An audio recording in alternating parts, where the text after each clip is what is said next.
Everyone, welcome to Art Raga Chai Break. I'm Meher, and today we are having a renowned artist.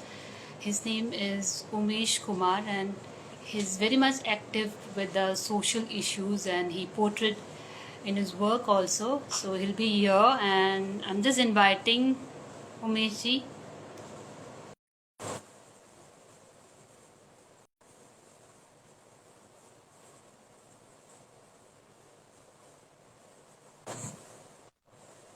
Hello Umesh ji. Hello नमस्कार। जी। नमस्कार। कैसे हो आप? बहुत अच्छा। फाइन। ओके, फाइनली हम कनेक्ट हो गए इंस्टाग्राम में। और जी जी। मैं अपने सभी जो भी गेस्ट हैं इंस्टाग्राम में उनको बताना चाहूंगी कि हमारे साथ बहुत ही सुलझे हुए आर्टिस्ट मिस्टर उमेश जी जुड़े हुए हैं और आज वो हमें बहुत कुछ बताएंगे। तो उमेश जी, आप अपने बारे में थोड़ा सा लोगों को बताइए। आपके बैकग्राउंड, जैसे कि आपके बचपन के बारे में हम स्टार्ट करना चाहेंगे सबसे पहले। तो आपके बचपन के जो भी मेमोरीज है, यादें हैं, तो आप जी। सबके साथ प्लीज शेयर कीजिए। बचपन तो सबके प्यारे होते हैं। आपके हाँ होंगे। जी। और भी जितने यहाँ दर्शक जुड़े हुए हैं, मैं समझता हूँ कि जिंदगी का सबसे सुंदर तो बचपन ही होता है। ओके। सबसे बचपन से प्यारा पल। सबसे प्यारा बचपन वो या मिडिल मिडिल फैमिली हो, या लोअर फैमिली हो, या अपर फैमिली हो। किसी भी आप फैमिली की बात करें, किसी भी फैमिली के बच्चे की बात करें, मैं समझता हूँ कि बच्चे बचपन का लाइफ को कहा गया है कि वो ईश्वर का एक जिंदगी होता है उस वक्त। और उसको कोई दुनिया से किसी भी तरह से कोई मतलब नहीं होता है। वो अपने अपने अपने आप में ही मस्त होता है। वो प्रकृति के साथ जुड़ा होता है, नेचर के साथ जुड़ा होता है। मेरा भी कुछ ऐसे ही इसी तरह रहा।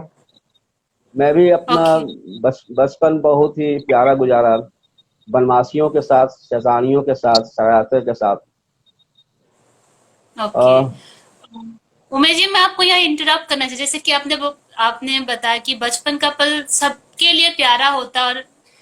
और सब हम पीछे मुड़ के उस बचपन के मतलब देखते हैं क्या था कैसा था, और हम हमेशा उसे मिस भी करते हैं। हम बोलेंगे नहीं, हम पीछे देख के नहीं मुड़ते, हम नहीं देखते, हम मिस नहीं करते। वो एक झूठ ही होगा मेरे संजय। हिसाब से, मैं सोचूं। हम्म। एक कुछ संजय जैसे जो कि है, आप आर्ट उमा कर। जी जो है। हाँ, उमेश पाठक जी जुड़ पाठक चुके पाठक हैं, जी। रवि। जी। हाँ, सबको हेलो बोल दीजिए। संजय जो है। हाँ जी, हाँ जी। तो उमेश जी, आप जो आर्ट है, तो आप बचपन से इंस्पायर थे जैसे कि आर्ट करने कृष्णा में, जो है। जैसे कि कुछ भी चीज। कृष्णा भी जुड़ चुके हैं। Krishna. Krishna hello. Sanjay Srivastava ji hello. Hello Sanjay ji. हमारे साथ उमेश जी है। आज वो अपने बचपन और अपने आर्ट और जितने भी हमारे जो एनवायरमेंटल इश्यूज है उत्तम उत्तम उसके बारे में उत्तम वो चर्चा उत्तम करेंगे। आर्टिस्ट भी जुड़े हुए हैं। हाँ जी।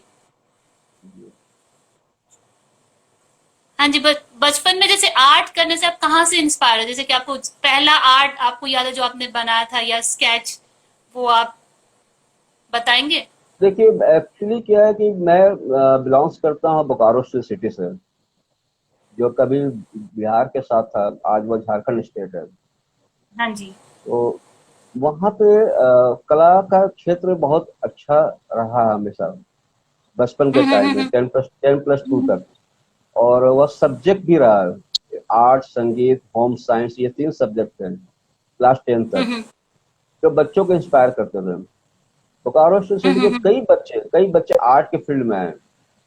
मैं ही नहीं, हम्म। बहुत सारे बच्चे आए हैं जो आर्ट के क्षेत्र में आए हैं और आर्ट कॉलेज ज्वाइन किया हो, या पटना ज्वाइन किया हो, या वो बड़ौदा ज्वाइन किया हो, या यूपी कहीं भी। तो इसका वजह रहा है कि वहां पे आर्ट एक सब्जेक्ट रहा है, कंपल्सरी सब्जेक्ट रहा है, जो आपको लेना है। तीनों सब्जेक्ट में से एक सब्जेक्ट में तो काफी हम्म। स्टूडेंट आर्ट ही लेते थे। और आर्ट लेने के ओके। कारण क्या हुआ कि वो आर्ट कॉलेज में जिनको जाना था, इंस्पायर थे, थोड़ा वहां पर कंपटीशन में जाया करते थे। और थोड़ी वो जो प्राइज मिलती है, जो भी प्राइज मिलती थी वहां पे, बहुत सारे संस्थाएं वहां पे थे, बहुत सारे संस्थाएं जो हम्म। ऑर्गेनाइज करते थे, पेंटिंग का प्रोग्राम ऑर्गेनाइज करते, कंपटीशन क्या करते थे। बोकारो कल्चर उस वक्त बहुत ही मैं कहूँगा कि बहुत एजुकेशन के मामले में बहुत ही अच्छा था। क्योंकि वहाँ ओके। BSL जो आपका स्टील प्लांट है, बोकारो स्टील प्लांट है, हाँ उनके हाँ। कारण क्या है कि बोकारो सिटी का एजुकेशन एंड माहौल और आपका वहाँ पे जो एक लाइफ स्टाइल है, बहुत सिंप्लिसिटी रहा है, हम्म बहुत सिंप्लिसिटी। और हम्म। ग्राउंड खेलना, क्रिकेट खेलना, फुटबॉल खेलना, वॉलीबॉल खेलना, हॉकी खेलना, क्लब जाना, इस तरह के वहाँ पर हर सेक्टर में माहौल है। वहाँ के बच्चे ओके। या तो ग्राउंड में है या स्कूल में है या घर में है। इसके अलावा कोई जगह तो था नहीं वहाँ पे। और दूसरी बात है कि उस वक्त कंप्यूटर तो ऐसा कुछ था नहीं जो बच्चे कंप्यूटर में इंगेज हो जाए। तो हम लोग का जो लाइफ रहा वो ग्राउंड, और स्कूल और घर। और जो भी मैं सीखा स्कूल में, तो स्कूल में मैं हमेशा ड्राइंग कंपटीशन में जाया करता था। तो जो भी प्राइज मिलता था, फर्स्ट सेकंड थर्ड जो मिलता था, बड़ा खुशी खुशी मिलता था। बहुत खुशी महसूस होता था, बड़ा नाचते झूमते हुए मैं आता था कि मुझे भी कुछ मिला। तो इस तरह की बचपन गुजरा मेरा। और जो भी मुझे ओके, किसी मैं हमारे यहाँ इंटरप्ट करना चाहूंगी उमेश जी। आपके घर हम्म, पे जैसे कि हम्म, मम्मी पापा है, या कौन सपोर्टिव था आपके आर्ट से रिलेटेड? मम्मी सपोर्ट करते थे आपको या आपके पापा? कोई नहीं। सच बोल रहे हो, कोई कोई नहीं? कोई कोई नहीं, कोई कोई नहीं। दोस्त ऐसा जो आपके क्योंकि आर्ट को देख के बोला? मम्मी पापा पापा हमारे सर्विस करते थे बोकारो सिटी में। तो हमारे ओके। जो एक सिंपल लाइफ से, एक मिडिल फैमिली, पापा का जॉब जॉब में जाना, बच्चों के लिए जो एजुकेशन का फी है, माँ अपने घर में खाना बनाना, अब बच्चों को बस पढ़ाई के लिए। तो हम लोग पढ़ाई के लिए बहुत पिटाते थे, बहुत पिटाई खाई मैंने, बहुत पिटाई खाया कि आप पढ़ते नहीं हो, तुम पढ़ते नहीं हो, मैथ तुम्हारा कमजोर है, इंग्लिश कमजोर है। इतनी पिटाई खाए कि आप, मैं बता भी सकता हूँ, बहुत पिटाई खाया। ये तो हर बच्चों के साथ होता है। मैं ये ये मेरे सोचती साथ हूँ कुछ कि नहीं था। हाँ हाँ, मतलब सबके साथ होता है। बस मेरे जी। साथ भी, और यहाँ पे जितने भी दर्शक जुड़े होंगे उनके साथ भी होगा कि पेरेंट्स क्या है, हमारे इंडियन पेरेंट्स ये चाहते हैं कि पढ़ाई करके उनकी एक लाइफ सिक्योर हो जाए, फिर वो जी। उसके बाद कुछ भी करे, आर्ट करे, स्पोर्ट्स करे।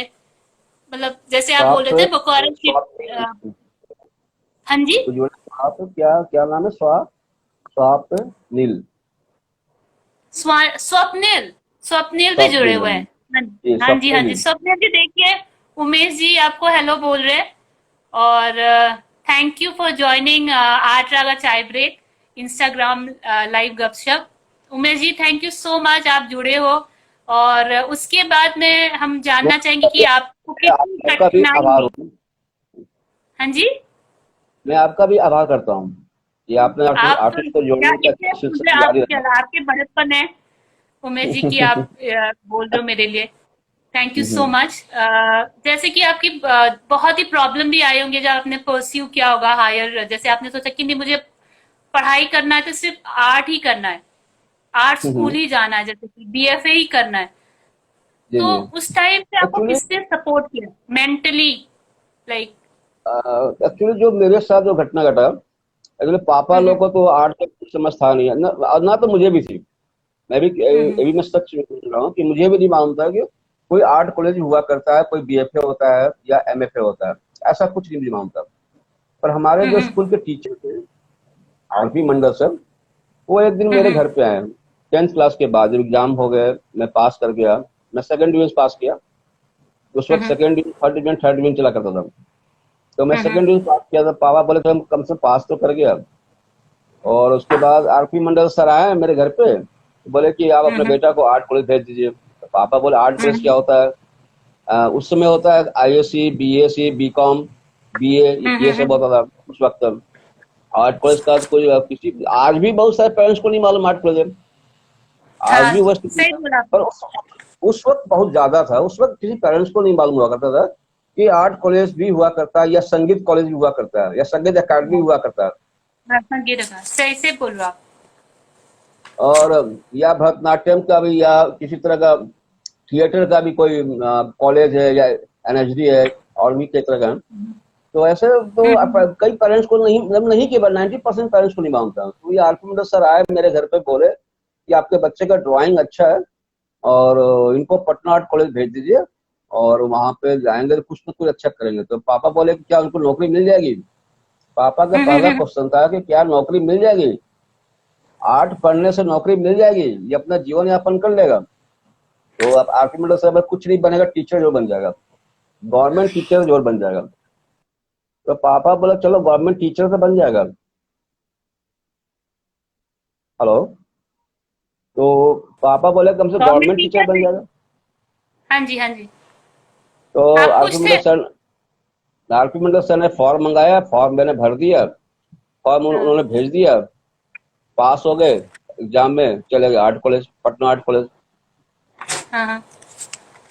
तो पटना आर्ट कॉलेज में जब आप पहली बार गई, जैसे कि आपका एक्सपीरियंस कैसा था? जैसे वहाँ पे सिर्फ आर्ट पटना ही पढ़ते हो आप, कुछ और जब मैं पढ़ाई करना नहीं पड़ता? आर्ट कॉलेज में गया था तो मैं कितना साल का होगा, 16 17 साल का हुआ मैं उस वक्त, 17 ईयर ओल्ड। हुँ, हुँ, हुँ, तो हुँ। फिर मैं गया था, तो गए कॉलेज, बड़ा खुशी खुशी गए, नाचते हुए गए, पटना आर्ट कॉलेज में जा रहे हैं, घर से दूर जा रहे हैं, हुँ, हुँ, हुँ, बात हुँ। भी। और जब पटना आर्ट कॉलेज गया तो कॉलेज में एडमिशन हुआ, वहाँ का इन्वायरमेंट देखे तो बड़ा अच्छा लग रहा था, अच्छा फील हो रहा था कि आर्ट सीखने को मिल रहा है, ड्राइंग सीखने को मिल रहा है, बहुत कुछ सीखने को मिल रहा है, बड़ा खुशी सा महसूस मैं था तो उसमें। यहाँ पे इंटरप्ट करना चाहूंगी, जैसे कि आप तो दूसरे सिटी से आप पटना में गए, पटना में काफी चेंजेस होंगे, जी, बोकारो लाइफस्टाइल और वगैरह। पटना, आप बोकारो और पटना में बोकारो बहुत से? सीखा। बोकारो क्या है कि बोकारो का जितना हाँ भी जी। क्षेत्रफल है वो टोटल सेक्टर एरिया है, सेक्टर। हाँ, हाँ, और हाँ। पटना जो डेवलप। सेक्टर है, एक एक आपका मेट्रो सिटी भी कर सकते हैं उसको, उस वक्त आपका बिहार का राजधानी है।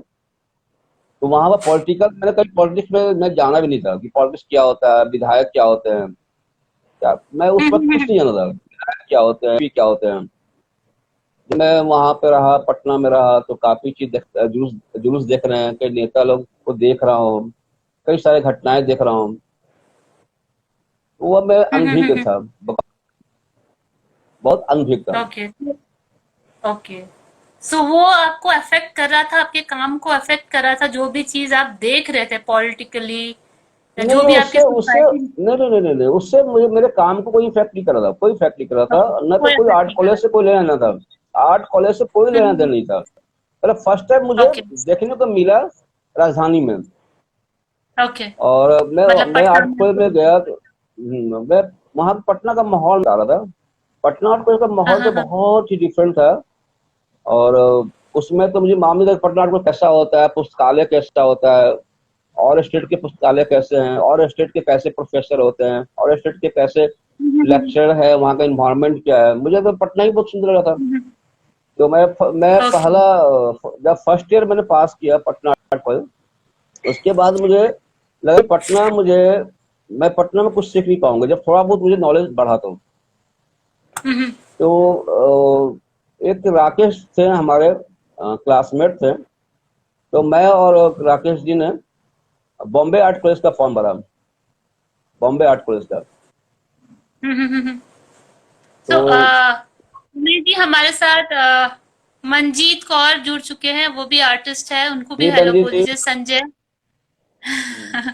Thank you. तो उमेश जी, मैं यहाँ आपको टोकना चाहूंगी, बिकॉज ये जो शो है ये है चाय ब्रेक, ठीक है? तो आपका कोई हम्म। चाय वाला अड्डा का एक्सपीरियंस, जहाँ पे आप जाके चाय पीते थे, आप कुछ शेयर हाँ, करना ये तो चाहेंगे? बड़ा ही इंटरेस्टिंग आपने क्वेश्चन किया मुझसे, बहुत इंटरेस्टिंग। और मैं क्या लगता है तो कि ये भी जब चाय से ब्रेक ले रही हूँ। मेरे पास चालीस हाँ जी, पचास बोलिए। साल 50 साल से एक ही अड्डा थी, वह चाय था, वह था चनारी जी। चनारी जी। या उनका नाम चनारी जी था, बस बाउंड्री से सटे हुए थे।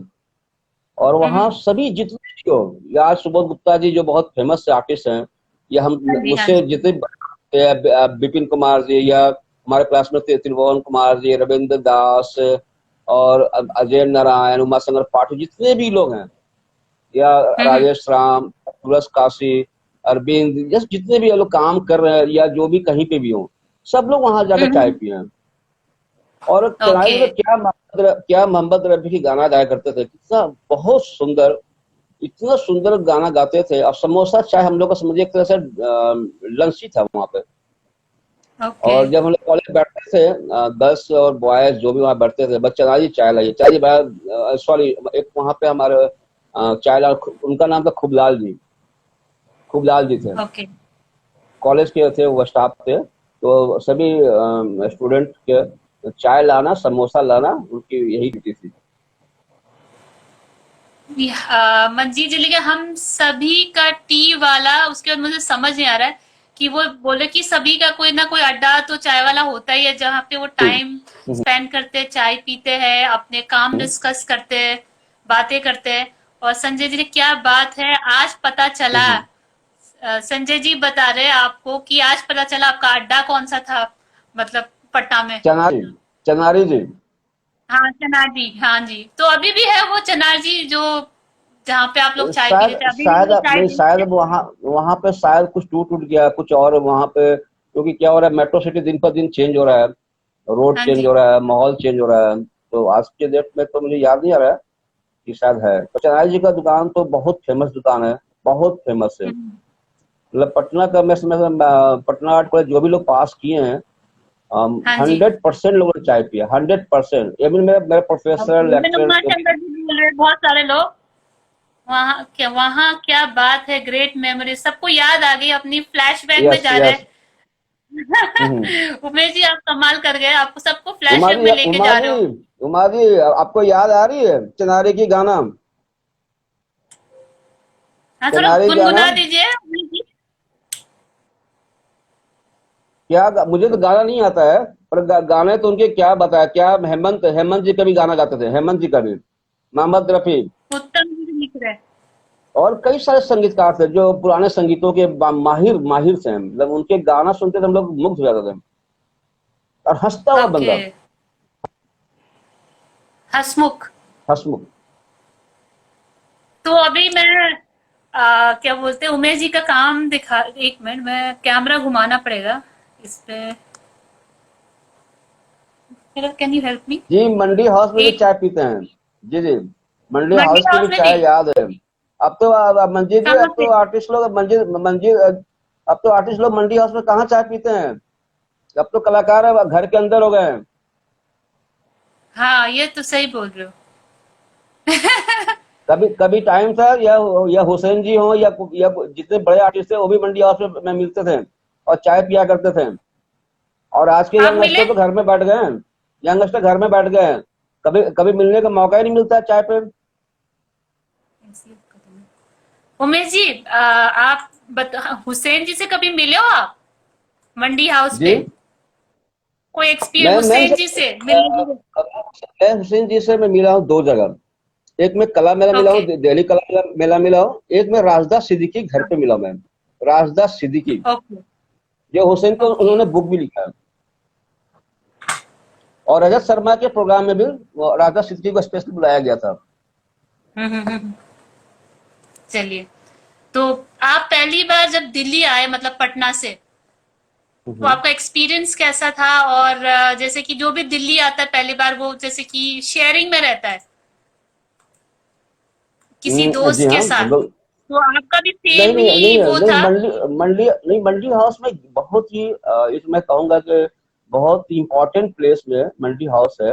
बहुत इंपॉर्टेंट प्लेस है, हम्म, जहाँ पे थिएटर और आर्ट्स, और वहाँ पे बहुत सारे ललित अकेडमी, गैलरीज और थिएटर, दोनों चीज वहाँ बहुत सारे हैं। और एक गेस्ट हाउस है, ललित अकेडमी के गेस्ट हाउस है, जो आपका इंडिया से जहां भी है, जहां के भी आर्टिस्ट हैं, उस गेस्ट हाउस में आके रुकते हैं। और मैं नहीं समझता ओके। हूँ कि जितने भी बड़े आर्टिस्ट हुए हैं, एग्जैक्टली मैं देखा तो हम्म, नहीं हूँ, पर जो मुझे समझ में आता है, मुझे समझ में आता है ऐसा। इवन सुबोध गुप्ता जी से सुबोध गुप्ता जी हो, या संजय जी हो, या बड़े बड़े आर्टिस्ट मंजीत बाबा जी हो, या जो भी लोग हैं, वहां पे आके रुके हैं। हम्म, तो हम लोग भी जाके गेस्ट हाउस हम्म। में रुकते थे। उस वक्त गेस्ट हाउस का बेड का जो कॉस्ट था, 7 रुपीज था per day. Seven okay, rupees per day per day, 7। 7 rupees था। तो हम लोग जाते थे वहां पे, हम्म, और 7 रुपीज पर डे। हम लोग कई 5-6 स्टूडेंट हुआ करते थे, कुछ गर्ल्स हुआ करते थे, कुछ बॉयज होते थे। हम लोग अपना टीम बना के आते थे, और नेशनल एग्जीबिशन देखना, मॉडर्न गैलरी देखना, और आपका कला मेला देखना। तो इसी तरह से हम लोग यहाँ पे कला को देखते थे और अपने आर्ट को एंजॉय करते थे। ओके। और दिल्ली मतलब दिल्ली की बड़ी बड़ी। जी अभी वाला कल्चर नहीं था, जैसे कि रेंट ले लिया, नहीं, रेंट पे रहने लगे। उस समय का एनवायरनमेंट तो एकदम मैं बताऊं कि आपका एकदम जो एक सिंपल लाइफ होता है ना, सिंपल लाइफ है। हर आर्टिस्ट अपना कला के लिए है, कोई झूठ नहीं, कोई सच नहीं, कोई राजनीति नहीं। देखिए राजनीति कल भी था, आज भी है, फिर भी सिंप्लिसिटी था। गवर्नमेंट का प्लान उस वक्त बहुत सारा था, बहुत सारा प्रोग्राम, और उसमें आर्टिस्ट लोग जुड़ते थे। कोई बहुत ओके। ईगो नहीं था। हर आर्टिस्ट के पास स्टूडियो नहीं हुआ करता था। और दिल्ली क्या था, सेंटर बनने जा रहा था। दिल्ली जब सेंटर बनने जा रहा था 90 के आसपास, 85 90 के आसपास जब सेंटर बनने जा रहा था, उससे पहले क्या था कि आपका जो बड़ौदा आर्ट कॉलेज पूरे इंडिया पे छाया हुआ था, नरेटिव आर्ट को लेके। अगर आपने बड़ौदा से पास किया तो यू आर आर्टिस्ट, आपने बड़ौदा से पास नहीं किया you are not artist. Okay, 90s में। 90 से लेकर 2000 के पीरियड तक मैं मानता हूँ, 85 टू ओके 90। ओके, इसके पर बाद मैं आपकी बात से बहुत सहमत हूँ बड़ौदा के लिए, जी, बिकॉज मुझे अभी भी याद है, मैं एक्चुअली दिल्ली से नहीं हूँ, मैं हूँ आसाम से, मेघालय से जी, बेसिकली। तो एजुकेशन के लिए मुझे। मैं असम गया हूँ, गुवाहाटी, और वहां पर ओके, आप 10 डेज गए रहा हूँ, हुए थे। 10 डेज रहा ओके हूँ। तो ओके, आपका दैट्स नाइस। एयरफोर्स जो आपका वेट है ना, वहां तक मैं वहां पहुंचा हूँ। पूरा आपका जो डैम हाँ जी, हाँ वगैरह है जी, हाँ सब जी। देखा, बहुत खूबसूरत, बहुत ग्रीनिश। आसाम जैसे में मैं क्या बात करूँ, बासी मेरे पास हाँ, शब्द ही नहीं है जो बात ग्रीनरी करूँ। ज्यादा है, वहाँ तो पेड़ पौधे वहाँ जो पहाड़। वादियां हैं, वहाँ के जो हाँ जी, हाँ वादियां जी, हैं, वहाँ के जो गर्ल्स की खूबसूरती है।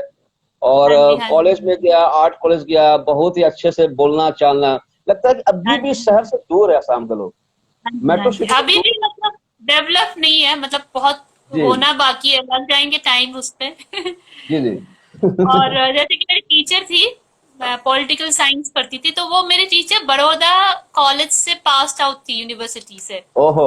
तो हम्म, मुझे अभी तक में बड़ौदा बहुत ही इम्पोर्टेंट रोल प्ले करता था। मुझे आर्ट के बारे में नहीं, पर धीरे धीरे मुझे पता चलने लगा कि हम्म, आर्ट के लिए भी बहुत फेमस है बड़ौदा। और हम्म। एजुकेशन के लिए सोचे तभी आसाम से मेरी टीचर भी बड़ौदा से पास होके अ, हमें पढ़ाती थी देखिए, मंजीत 11th जी कुछ 12th। बोल रही हैं, मंजीत जी हाँ कुछ जी। बोल रहे हैं। कोई कोई ना, आप कोई ना। गढ़ी विलेज आ जाओ।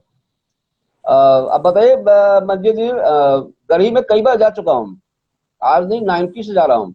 ये अलग बात है, वहां पे स्टूडियो नहीं लिया मैं। Currently I am planning to go for a camp, मतलब वहाँ कैंप के लिए। तो गढ़ी में आपने कभी मतलब आपका स्टूडियो था वहाँ पे गढ़ी नहीं, नहीं, पे? मैं कभी ज्वाइन नहीं किया। एक अवसर मिला आपने जरूर था, पर मैंने ज्वाइन नहीं किया। ओके ओके, किस लिए, क्योंकि मैं रीजन क्या आप बताना मैं चाहेंगे? उस बात पे नहीं जाऊंगा मैं। ओके, क्योंकि ठीक। मैं चाहता कि मैं इंडिविजुअल मेरा स्टूडियो अपना हो, और मैं उसमें हम्म। 100% टाइम दे सकूं मैं। यही एक रीजन ओके। हो सकता है। आप और एक चीज, जैसे कि आपके मैंने वाटर कलर देखा, सारे वर्क देखे मैंने, आपके आर्ट इंस्टॉलेशन भी देखा हुआ है। जो आपके वाटर कलर में मैजिक है, वो हम्म। मतलब बोल नहीं सकती, इट्स ये आपकी लाइक बड़कपन है, ये आपकी बड़कपन अनइमेजिनेबल, है। फिनोमिनल, बहुत ही हम्म, खूबसूरत, ब्यूटीफुल। हम्म, सो आप थोड़ा अपने हम्म। वाटर कलर के बारे में बताएंगे? आप वाटर कलर के लिए इतना इंस्पिरेशन कहाँ से आया? टेक्निक वाला ये स्टाइल एंड टेक्निक के बारे में। ये तो मेरा जिंदगी के साथ लगा रहेगा। ये जो क्वेश्चन आपने ओके। पूछा है, बहुत ही मधुर मधुर क्वेश्चन है, मधुर हम्म। प्रश्न है। क्योंकि आर्ट कॉलेज में कुछ हमारे ऐसे सीनियर रहे हैं, जो बहुत अच्छे, एक तो मैं जूनियर कह लीजिए या भाई कह लीजिए। और मैं जब पटना आर्ट कॉलेज आया, मैं 2 मिनट लूंगा, पटना कॉलेज आया, वो बताइए, तो आप फर्स्ट बताइए। फर्स्ट फर्स्ट ईयर से ही मैं और मेरे कुछ दोस्त थे उसमें, त्रिभुवन कुमार देव, अमरेश, राकेश, हमारे क्लासमेट थे। हम लोग सब लोग सुबह उठते थे 5 बजे, और हम्म। 5 बजे उठ के निकल जाते थे विलेज, मतलब पटना में कहीं भी विलेज, 5 किलोमीटर साइकिल से, 10 किलोमीटर।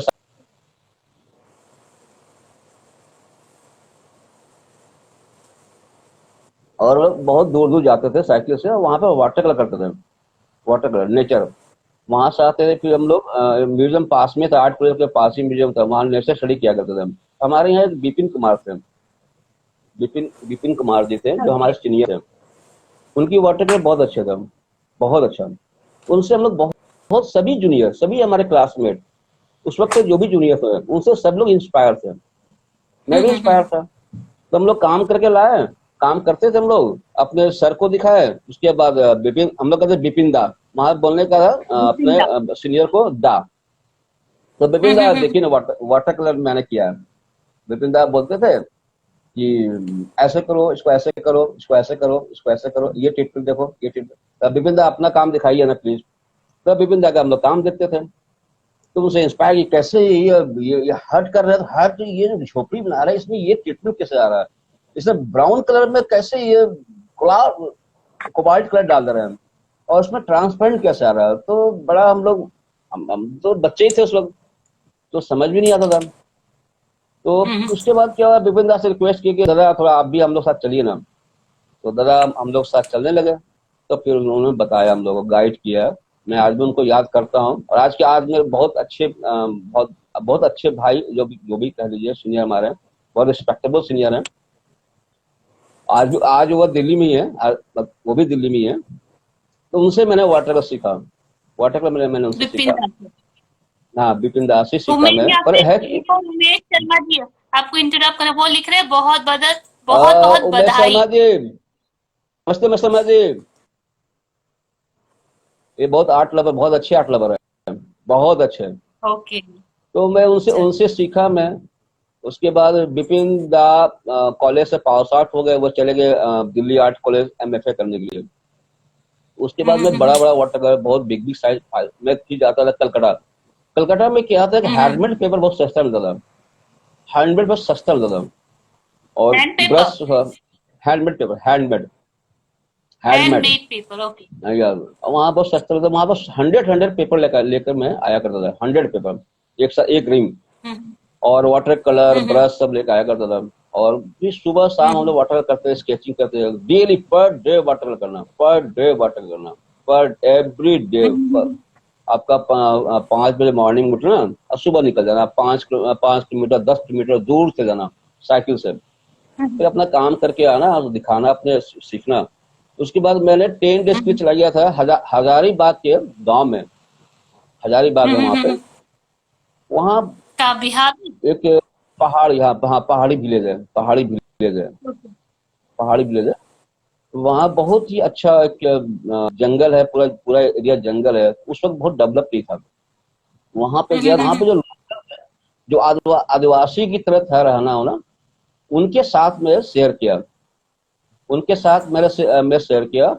और वहां पे जब मैंने वहां पर फिर 5 फीट का प्रिंट वाटर किया, पेपर जोड़ जोड़ के। तब मैं अहमदाबाद से पेपर मंगाया, 5 फीट का वाटर किया वहां पे, 5 फीट का कैनवस को टाइट करके, फिर दो दो पेपर ज्वाइंट करके मैंने किया। ओके, तो मतलब वहां कैनवस पे पहले आपने वो किया, फिर ज्वाइन किया। कैनवस है, प्लेन कैनवस पे पेपर, उसको दो दो पेपर ज्वाइंट किया मैंने, ओके। ज्वाइन करके ऑन द स्पॉट मैंने काम किया।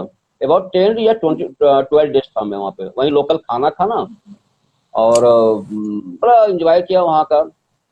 और ठंडा पानी पीना, एंजॉय किया, लाइक इन्वायरमेंट के, वहाँ के लोगों का। उसके बाद जब मैं काम को लेकर आया, तो काम को लोगों ने देखा, बहुत अच्छा रिस्पांस मिला। वहां पे एक अनुश्री थी, जो आर्ट क्रिटिक थी, जो टाइम्स इंडिया में थी, टाइम्स इंडिया में ओके, थी, अनुज। अनुश्री, अनुश्री। ओके। अनुश्री जी कहीं से मालूम चला कि एक उमेश कुमार स्टूडेंट है, जस्ट मैं पास आउट होने वाला था, लास्ट ईयर था मेरा, और वो काम बहुत बड़े साइज में करके लाया वाटर का। अनुश्री हॉस्टल पहुंच गई, और उन्होंने मेरा काम को देखा तो बहुत आश्चर्य किया, उन्होंने बहुत तारीफ किया। फिर टाइम्स इंडिया में हाफ पेज का आर्टिकल लिखा, हाफ पेज का आर्टिकल लिखा। एक स्टूडेंट को क्या चाहिए, उस वक्त का मैं स्टूडेंट ही था, बहुत खुश हुआ, और बहुत बहुत खुश हुआ। ये मेरा कॉलेज का जर्नी रहा। कुछ और भी मैं किया, एक्रेलिक कलर भी किया, ड्राइंग भी किया, तो वाटर कलर मेरा सबसे प्रिय रहा माध्यम, और उसको लेकर मैं आगे बढ़ा। मतलब करीब आपके। मुझे बहुत करीब था, उसको टेक्निक को समझने की कोशिश किया, उसके स्किल को समझने की कोशिश किया मैं। और इन और इन्वायरमेंट भी अच्छे थे सब लोग। उमेश जी, आपको शायद आपको सीनियर फेलोशिप भी मिला गया 2018 में। जी हाँ, वो भी मेरा वाटर कलर का ही वर्क है सब। वाटर कलर जब ओके तो मैंने अप्लाई किया था, तो उसमें जो अभी जो मैं काम कर रहा हूँ, pollution, water water gas pollution equal to life है। और इसी सब्जेक्ट पे मैंने प्रोजेक्ट जमा किया था और मुझे मिला। और मुझे विश्वास ही नहीं था कि मुझे कैसे मिलेगा कुछ, क्योंकि वो बहुत कुछ मैं सुना हुआ था HRT के विषय में। तो मुझे मिला तो बहुत खुशी हुआ, बहुत खुशी हुआ। और उसी पे मैं कंप्लीट किया, अभी इसी इसी मंथ मैंने कंप्लीट किया अपना सीनियर ओके फेलोशिप। इसी मंथ आपने कंप्लीट किया। जी सो जी। मुझे ये जानना, जो थीम आपने यूज किया, जो आपका थीम क्या है, जो स्कॉलरशिप में आप जब काम कर रहे थे और जो जूरी मेंबर बैठे हुए थे, तो आपका मतलब आपने उनको क्या बोला जो वो इतने इम्प्रेस हो गया, मतलब नहीं, कोई थीम इंटरव्यू क्या नहीं था? था। नहीं, इंटरव्यू कुछ नहीं था। लाइव इंटरव्यू नहीं था। वो आपका एक तो प्रोजेक्ट था, लाइव जो इंटरव्यू नहीं था प्रोजेक्ट आपका? वहाँ पर नहीं, अब एक हाँ, प्रोजेक्ट था, प्रोजेक्ट को पूरा बुक बनाकर उसको भेजना था। हार्ड हार्ड कॉपी आप भेजना था, तो हार्ड कॉपी वो जूरी देखते थे, जो जूरी अपने हिसाब से फिर वो सिलेक्ट करते थे। ओके, हम्म। तो आपने एक हार्ड कॉपी बना के वो जूरी ने जी, देखा फिर। जमा किया। तो जी आपका जो जी। काम है बेसिकली, उमेश जी, जो मैंने देखा है वो काफी, जो एनवायरमेंटल इश्यूज है अभी हमारे पास जो भी हो रहा है, नेचर्स को जो हम एक्सप्लॉइट कर क्या रहे हैं, वो उस पे आप ज्यादा काम कर रहे हैं। कर्नाटक, कर्नाटक आ गए। हाँ जी। क्या नाम है इनका? कर्नाटक, करण। हाँ हाँ जी। नाम क्या करण जुड़ा है बोल रहे अभी कि अभी? कॉन्ग्रेचुलेशन, हम्म। मुबारक उसके लिए, सीनियर फेलोशिप के लिए। ओहो, करण जी बोल रहे। आपको भी हाँ मिलेगा, कोई जी। कोई बात नहीं है। तो करण जी सुनिए, ये आपको अरविंद मतलब, अरविंद जी जुड़े हैं। अरविंद जी, हाँ जी हाँ जी, हेलो अरविंद जी। ये भी पटना आर्ट उमेश कॉलेज से जी हैं। हेलो बोल रहे। कौन है? ये अरविंद जी हैं, अरविंद कुमार। हाँ जी। Patna art okay. कॉलेज से हैं, स्कल्प्टर हैं। ओके। और बहुत अच्छा काम स्कल्पचर। करते हैं। बहुत अच्छे काम करते हैं, बहुत अच्छा। ओके, तो मेरे तरफ से, चाय अभी ब्रेक अभी की मैं तरफ से अभी मैंने हेलो अभी अरविंद जी। अभी जस्ट मैंने इनका नाम भी लिया था। ओके, तो welcome to the show art Raga chai break. आपका स्वागत है उमेश जी के साथ और मेहर के साथ। हाँ जी उमेश जी, और जैसे कि आपको नेशनल स्कॉलरशिप भी मिल चुका है 2001 में। हेलो अरविंद जी, आपके विषय में चर्चा किया अभी, आर्ट कॉलेज के लाइफ के विषय में।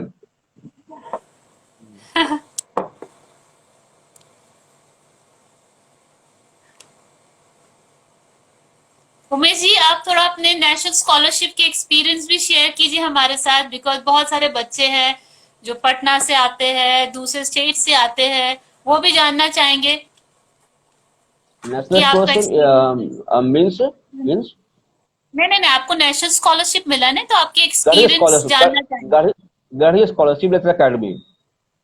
National okay. स्कॉलरशिप मिला है, वो जूनियर स्कॉलरशिप है, ये सीनियर स्कॉलरशिप है। वो हाँ जी हाँ जी। स्कॉलरशिप है, ये स्कॉलरशिप है। ओके, मुझे नहीं, मैं समझ गया, वो वो नेशनल स्कॉलरशिप, जूनियर स्कॉलरशिप के बारे में वो आप बता दीजिए। जूनियर स्कॉलरशिप अलग है, जो आप घर में रह के काम कर सकते हैं, वो जूनियर स्कॉलरशिप है। ये एक होता है वो चार्टिंग की तरफ से जूनियर फेलोशिप हाँ। और सीनियर फेलोशिप। वो ओके। स्कॉलरशिप अलग है, मतलब ओके, एज आप लिमिट ये होता है, दोनों, ये जूनियर। हाँ जी, जी। आप ये जूनियर फेलोशिप और जूनियर सीनियर फेलोशिप के बारे में आप थोड़ा बताएंगे, कैसे अप्लाई कर सकते हैं जो भी आर्ट कॉलेज के स्टूडेंट है, नहीं, उनके प्रोजेक्ट। आज के सभी जितने भी आर्टिस्ट हैं ना, सबको मालूम है, सबको मालूम है। आज की बताने की आवश्यकता नहीं ओके, है, नहीं नहीं, सबको ऐसे मालूम नहीं, कैसे है। अप्लाई करना है, कब, ऐसे आप बता दीजिए, मैं ये बोल रही हूँ, अगस्त में बहुत सारे होते हैं अग- उनको पता नहीं होता है। नहीं, अगस्त में ये जूनियर फेलोशिप और सीनियर फेलोशिप दोनों एक साथ निकलती है। और इनको अप्लाई करना होता है। अबाउट 500 वर्ड का होता है। 500 वर्ड का आपका जो थीम है, जो हम्म आपका प्रोजेक्ट करना है, उस प्रोजेक्ट हम्म। को आप 500 वर्ड्स पे आपको लिख कर भेजना होता है। फिर ओके, वहां से आपको एक डिस्क्राइब। मैसेज आती है। हाँ, आपको फिर मैसेज आती है। फिर मैसेज आने के बाद आपको हार्ड कॉपी भेजना होता है। यही प्रोसेस है। ओके, वो बुलाते हैं आपको, इनवाइट करते हैं कि आप आइए, ज्वाइन कीजिए, जी ये प्रोसेस होता है। जी जी। आपको रिसर्च ग्रांट अवार्ड भी मिला गया ललित कला अकेडमी से। जी जी, वो भी बहुत बहुत ही इंटरेस्टिंग है। हाँ जी। बहुत ही इंटरेस्टिंग है। 94। जब जब अनाउंसमेंट हुआ गणेश स्कॉलरशिप का, तो मैं उस वक्त मैं मनाली में था। ओके। उसके मनाली बाद। में था, मनाली में हम लोग एंजॉय कर रहे थे। तो हमारे एक फ्रेंड है, हम्म। तो उन्होंने कॉल, तब तो टेलीफोन मोबाइल हुआ नहीं करता था। तो हमारे हम्म। फ्रेंड ने बताया फोन करके लैंडलाइन से कि उमेश हाँ जी। तुमको गणेश स्कॉलरशिप मिल गया। और उनका नाम है त्रिभुवन कुमार देव, उनको उनको मिला था। ओके। साथ में मिला दोनों। तो हम हाँ लोग हाँ। दोनों, हमको सेंटर पर दिया गया है लखनऊ। सेंटर जो है मेरा लखनऊ है, लखनऊ दिया गया ओके। कि आपको आपको आपको सेंटर में जाकर जाकर वर्क करना होगा, क्योंकि लखनऊ ओके। एकेडमी की ब्रांच है। ओके। लखनऊ में ही ब्रांच है, कई स्टेट में ब्रांच है। वहाँ पे स्टूडियो भी है। तो ओके। जहाँ से बिलोंग करता था, तो वह सर था कि जहाँ से आप बिलोंग करते हैं उसके जो नजदीक स्टूडियो होगा आपको जाके वहीं पर काम करना होगा। ओके। तो हम लोग, मैं क्लोज। और मैं दोस्त दोनों जब मिला तो हम लोग चले गए, लखनऊ चले गए। हम्म। लखनऊ ज्वाइन कर हम्म। लिए। वहाँ एक बहुत बड़ा स्टूडियो, हम्म। बहुत बड़ा हम्म। स्टूडियो था। तो हम लोग को बड़ा काम करने का मौका मिल गया, बड़ा काम करने का मौका मिल गया। हम लोग दोनों ने बहुत जम के काम किया, बहुत काम किया, बहुत बहुत काम किया वहाँ हम्म। पे। और वहाँ का एनवायरनमेंट मुझे बहुत अच्छा लगा। कोई कोई दिक्कत नहीं, कोई परेशानी नहीं, बहुत सिंपल। वहाँ पे कुछ आर्टिस्ट लोग ज्वाइन भी किए हुए थे, हम्म। एडमिशन चला, कुछ पैसा कुछ होगा सेंटर की तरफ से कि आप पैसा इतना जमा कीजिए, आप ज्वाइन कर सकते हैं, आप स्टूडियो आप ले सकते हैं, हम्म। आप वहाँ काम कर। ओके। तो लोकल स्टूडेंट वहाँ पे काम भी, आर्टिस्ट जो थे वहाँ काम करते थे। इन्वायरमेंट बहुत अच्छा था। एक, हम लोग अपना रेंट पे ले लिए, एक रूम ले लिए जिसमें हम दोनों रहते, मैं मेरा दोस्त रहते थे, मैं और त्रिभुवन जी। तो हम लोग ने एक साल वहाँ पे बहुत काम किया। अबाउट उसमें मैं लखनऊ में जाके एक्रेलिक कैनवास पे काम किया, एक्रेलिक कलर से किया उस पर। 5 feet 6 feet 5 feet 6 feet 5 feet से फिर काफी सारा वहाँ काम किया। तो उस समय जो भी वहाँ के लोग आते थे और काम देखते थे, इंस्पायर होते थे कि जो जो भी बाहर के आर्टिस्ट आए हैं लखनऊ में, वो आके यहाँ बहुत अच्छे काम करते हैं। हमारे संजीव सिन्हा, शाम्भवी जी हैं। इन लोगों ने मुझसे पहले पहले वहां पर जाके काम कर चुके हैं। एक संजय कुमार जी हैं, हम मुझसे सीनियर हैं। उन्होंने भी जाके वहाँ बहुत अच्छा काम किया। सुमन दा है, ऐसे कई हैं जो वहां पर जाके काम कर चुके थे। तो थोड़ा सा वहाँ के जो लोकल आर्टिस्ट थे थोड़ा परेशान जरूर थे, बिहार के आर्टिस्ट से, कि बिहार के आर्टिस्ट यहाँ पर आके और अच्छे काम करते हैं। तो थोड़ा सा क्षेत्रीयता का जो जलन होता है, जो स्वाभाविक है मनुष्य के अंदर, वो थोड़ा झलकता था। तो हम लोग वहाँ लोकल आर्टिस्ट से थोड़ा बच के रहते थे कि किसी से बात ज्यादा करना नहीं है, बस अपना काम करना है। तो यही किया। और वहाँ भूल भुलैया देखा, और वहाँ का जो गोलगप्पे थे, चिकन मसाले सब जितने थे वहाँ के, वहाँ लुत्फ उठाया खूब सारा। वहाँ का बहुत सारे जो ट्रेडिशनल उनको देखा। ये सब हम लोग वहाँ पर ओके। एंजॉय किए, वर्क के साथ बहुत एंजॉय किया, इसमें कोई शक नहीं है। वो मेरा एक साल बहुत ही गोल्डन पीरियड था वर्क का, बहुत ही गोल्डन पीरियड था। कुछ मैंने वहाँ वहाँ ड्राइंग भी किया था लखनऊ सेंटर में। तो लखनऊ सेंटर में जब मैं ड्राइंग किया था, थोड़ा सा हीरोटिक ड्राइंग था, ड्राइंग जो था हीरोटिक था। तो हमारे ओके। जो सेक्रेटरी, हाँ हीरोटिक था। तो हमारे जो सेक्रेटरी थे वो बोले कि ये एक्सेप्ट नहीं किया जाएगा आपका ड्राइंग, ये एक्सेप्ट नहीं किया जाएगा, उसके बाद फिर आपका चेक नहीं है जो इंस्टॉलमेंट है। तो मैंने बोला कि आप जो सेंटर है ललित अकेडमी जो मेन है, आप वहां से लेटर मुझे मंगवा दीजिए कि ये एक्सेप्ट नहीं होगा, मैं तो काम यही भेजूंगा। तो बोले ठीक है, आप भेजिए। पर वो समझ गए, सौमित्र मोहन जी बहुत अच्छे इंसान थे, और उनको लगा कि यूपी का माहौल है, कहीं कुछ ऐसा ना हो, ऐसा कुछ हो। तो मैं स्वतंत्र था काम करने के लिए। तो मैंने काम किया वहाँ, करीब 30-40 मैंने ड्राइंग भी किया, हीरोटिक स्टार्टिंग में पेपर वर्क से किया। वहाँ कुछ सारा मैं किया, हीरोटिक ड्राइंग किया वहाँ पे। और आज भी मेरे पास है कुछ उनके वाटर कलर के कुछ काम मेरे पास पड़े हुए हैं, जो आज भी देखता हूँ तो मुझे बहुत अच्छा लगता है। इस ओके। तरह से स्टार्ट हुआ सो लखनऊ से। बहुत सारे वहाँ पे ओके। हम लोग डोसे भी खाए। ओके। सो उमेश जी, जैसे कि मैं आपके वर्क देख रही थी और मैंने देखा कि एक हाथी है, उसको आपने ग्लास के जार पे डाल रखा है। तो वो एक मैसेज हम्म। सेंड करता है, जैसे कि आप अपने इस एलिफेंट को एक जैसे कि ग्लास के जार में बंद रखने का वो क्या मैसेज दे रहे हो यस लोगों को, यस। आप अपने आप क्या बता रहे मुझे हो, मालूम था कि ये हम आप जानना। ये क्वेश्चन जरूर करेंगे। मुझे मालूम था कि आप क्वेश्चन करेंगे। एक्चुअली वो जार एक सिंबल है। जार क्या है ना, सिंबल है। एलिफेंट भी एक हम्म सिंबल है। एलिफेंट मीन्स एक आपका इससे पृथ्वी का नेचर के रूप में रखा हुआ पे। जो नेचर है ना, नेचर को हाँ जी, एक हाँ जी। एलिफेंट के रूप में रखा हुआ, एक ऑब्जेक्ट के रूप में रखा हुआ पे। और जो मतलब जार आप है ना, जार समझने क्या के है? लिए बता रहे हो। जो जार है ना, जार क्या है कि जैसे हम लोग जब बायोलॉजी हम लोग कभी कभी स्कूल स्कूल के टाइम में जार हम लोग देखते थे। हम्म जार देखते थे। तो जार देखते थे, उसमें जैसे बहुत सारा स्कल्टन है, बहुत सारे कुछ उसमें स्कल्टन हुआ करते थे। तो हम लोग को हम्म लैब में पूछते टीचर कि मैम मैम ये जो जार के अंदर ये कुछ कुछ है, ये सब क्या है? तो बोले अब नहीं है बेटा, ये पहले हुआ करते थे, पहले हुआ करते थे।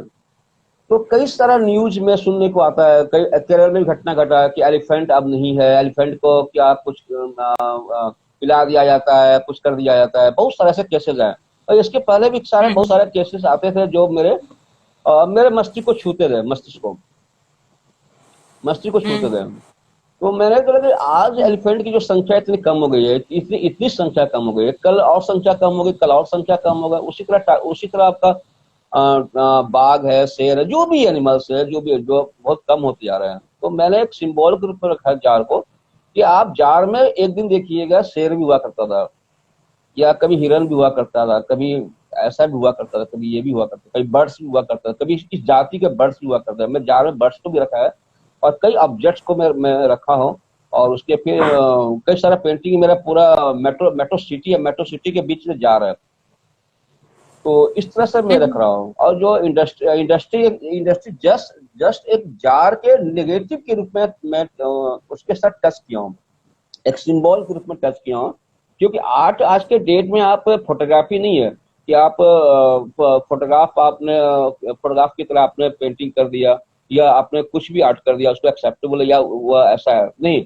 कल के आर्ट में फोटोग्राफी नहीं था, तो आपका रियलिस्टिक वर्क ही था, पोर्ट्रेट था, लाइफ स्टडी था, या लैंडस्केप था, नेचर था। तो कल के डेट में फोटोग्राफी डेवलप नहीं था, पर आज के डेट में इतना फोटोग्राफी डेवलप हो चुका है कि आपका जो पेंटिंग है वो आपको फोटोग्राफी से हट के आपको रखना होगा जैसा मुझे अभी तक अनुभव हुआ है।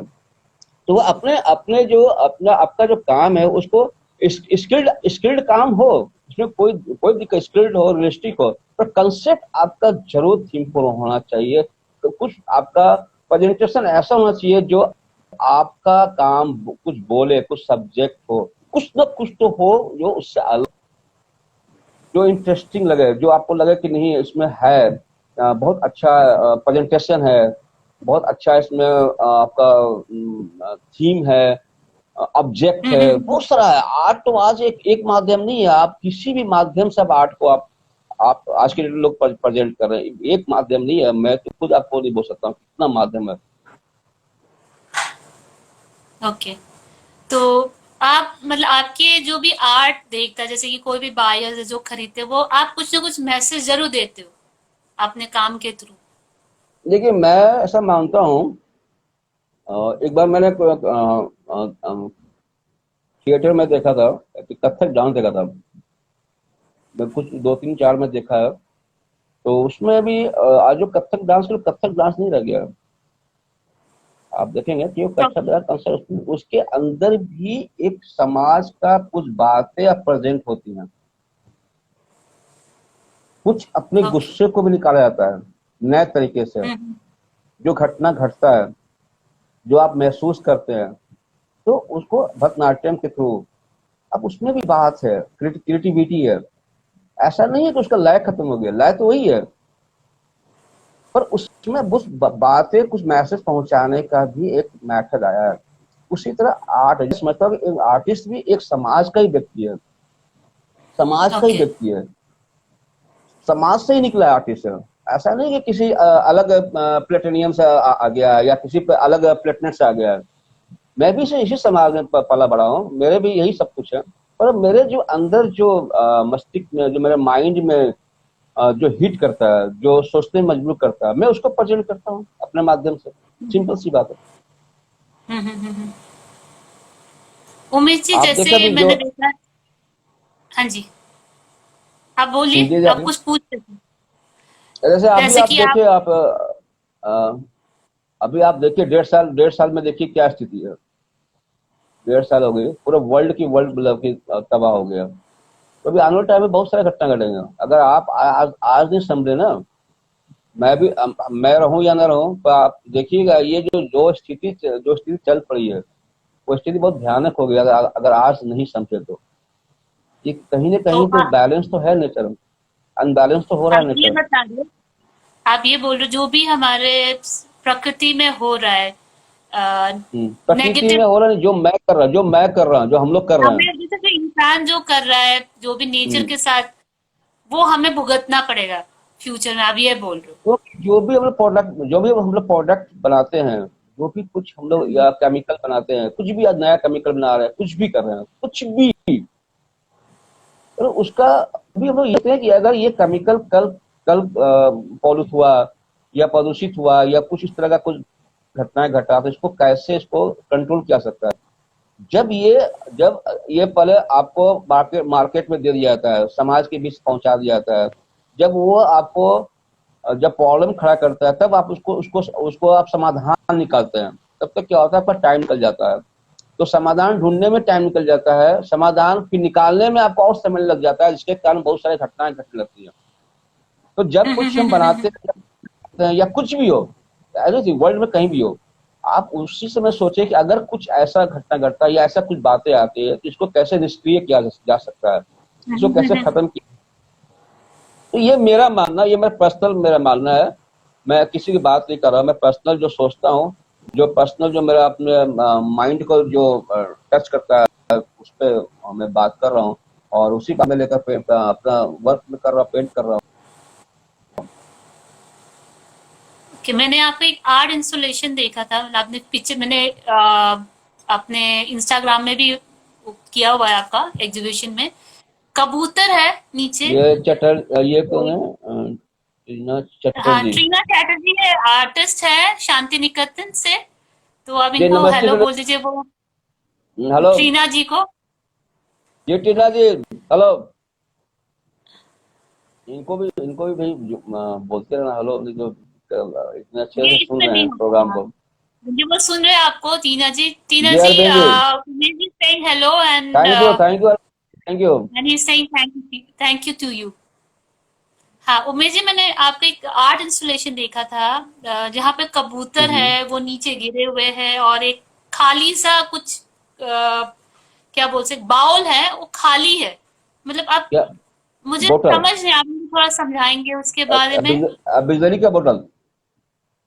हाँ जी, हाँ जी, बहुत एक्चुअली सारा वो बिजली का कबूतर आपने बना रखे, आपका छोटे छोटे छोटे छोटे, और एक वो खाली सा वो वो पी- है, वो जो ये बीच में वो खाली पी- है अ, कटोरा। नहीं, मैं आपको बता रहा हूँ, पहले पिजन से। पिजन क्या क्या है ना, पिजन जस्ट एक ऑब्जेक्ट के रूप में मैं रखा हूँ इसको, ऑब्जेक्ट के रूप में मैं इसको इस्तेमाल किया हूँ। पिजन पूरा एक नेचर है, नॉट पिजन। जो लोग पिजन नहीं ओके। है, पिजन एक नेचर है, पूरा नेचर है। जो आपका उत्तराखंड में जो आपको याद होगा, जो भूस्खलन हुआ था बहुत बड़ा, जो बहुत तबाही मचाया था, बहुत तबाही मचाया था। हजारों हजार लोग गायब हो गए, पूरा के हाँ पूरे जी, आपका इमारतें दह गई, गाड़ियां दह गई, एक मंदिर रह गया था, आपको याद होगा। उसी हाँ जी, घटना हाँ को जी, हाँ लेकर जी। मैंने पिजन को एक ऑब्जेक्ट में रखा था, अनबैलेंस नेचर। ओके। ये सब अनबैलेंस की तरफ अनबैलेंस। जाता है, हाँ हाँ हाँ हाँ। अनबैलेंस। कहीं कहीं ना कहीं कारण है। वहां पे भी उत्तराखंड का आप देखिएगा, बहुत सारा जो जो हरियाली था, बहुत जनसंख्या कम था। आज वहां पे देखेंगे प्लास्टिक के कई सारे, वहां भी आपको किलो का किलो मिल जाएंगे। वहां भी आपको बहुत सारा पॉल्यूशन दिन पर दिन स्थिति वहां भी भयावह होते जा रहा है। एक टाइम से मनाली में हम लोग जाते थे 90 के पीरियड में, तो लगता था कि मनाली में क्या स्पेसियस है। और आज आप जाके देखिए, हिमाचल जाके देखिए, बहुत अंतर है, जमीन आसमान का अंतर है। तो उस पर मेरा वो पिजन, मैं इस काम को करने के लिए मैं पेंटिंग में करूं या किस पे करूं, पेंटिंग में करूंगा, कई पेंटिंग करना होगा। तो ऐसा उत्तराखंड के जो इतना भयावह जो स्थिति जो उत्पन्न हुआ है, उसको मैं कैसे रखूं? मैं इंस्टॉलेशन के रूप में रखा उसको मैं। ओके उसमें पिजन हुए हैं, कई पिजन खड़े हैं, तो उसको अनबैलेंस नेचर के में रखा मैंने उसको। ओके और पूरे उस तबाही को मैंने एक एक वर्क में रखने की कोशिश किया। ओके। आपने नेचर को पोर्ट्रेट किया जो इम्बैलेंस हो रखा है, इस जी जी, कबूतर को आपने पोर्ट्रेट किया। अनबैलेंस अनबैलेंस, हाँ। ओके, अनबैलेंस नेचर को। चलो, या बहुत ही या मतलब क्या बोलो, इट्स लाइक मैं देख के मैं शॉक्ड हो गई। मेरे लिए एक शॉकिंग सा एक्सपीरियंस था, देख रही हूँ कि कबूतर नीचे गिर रखा है, पानी नहीं है। इंटरेस्टिंग है। हम्म। और मुझे आपका एक वाटर कलर वाला पेंटिंग बहुत अच्छा लगा, जो आपने एक अर्बनाइजेशन सोसाइटी दिखाया, और फिर उधर पानी है, नदी, ठीक है, और फिर जो अर्बनाइजेशन है, बिल्डिंग्स है, उसके ऊपर आपने पीला सा फूल बनाया। It was quite interesting and very nice work, phenomenal.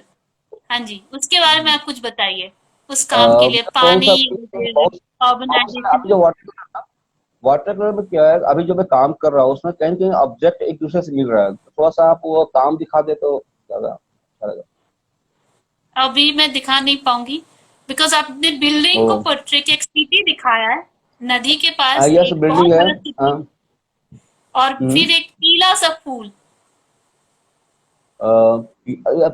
Building के साथ पीला सा क्या क्या ऑब्जेक्ट है? फूल, फूल है, फ्लावर, फूल है।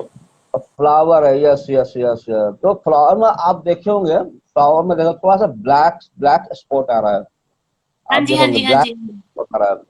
तो उसमें देखोगे तीन चार जो पंखुड़ी है उसमें ब्लैक स्पॉट नहीं है, एक दो जो हाँ पंखुड़ी है जी, हाँ उसमें है, जी। उसमें ब्लैक स्पॉट है। तो मैंने ये दर्शाया है, जो जो आप दो दो पंखुड़ी में जो ब्लैक स्पॉट दिखाया है, वो एक पॉल्यूशन दिखाया है मैंने, पॉल्यूशन कि धीरे धीरे पूरे नेचर पॉल्यूटेड कर देगा अगर आज मैं नहीं संभला।